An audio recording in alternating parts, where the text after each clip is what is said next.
Today is Columbus Day, but many of the statues that used to honor the famous explorer throughout our state have recently been vandalized, defaced, and torn down.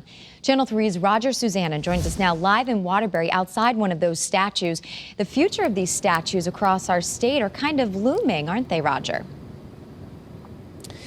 Yeah, Nicole, no doubt about it. We're here in Waterbury, where I am this morning. Really, this is just one city where protesters had been clashing over whether or not to remove the Christopher Columbus statue here. But while city leaders were mulling that issue, you can see that vandals actually took matters into their own hands. You might remember they actually beheaded the monument here. And, you know, other statues around the state have faced similar uncertain futures.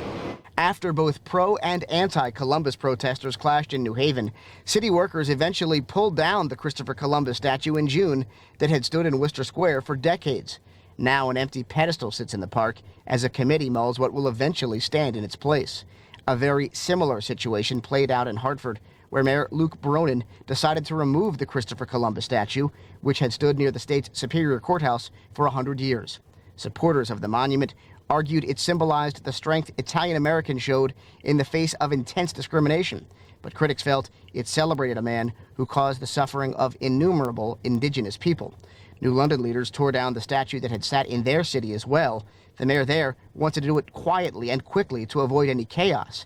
And in Middletown, you will only find an empty platform in the spot where the city's Columbus statue used to stand. The mayor made the decision there after saying he received numerous messages from residents asking him to take it down. And again, back live now, you can see the statue outside City Hall in Waterbury is still headless right now. And eventually, voters will determine the fate of this statue. There's a question on the November ballot asking voters to decide whether or not the city should either restore the statue or tear it down completely. Reporting live in Waterbury this morning, I'm Roger Susanna, Channel 3 Eyewitness News.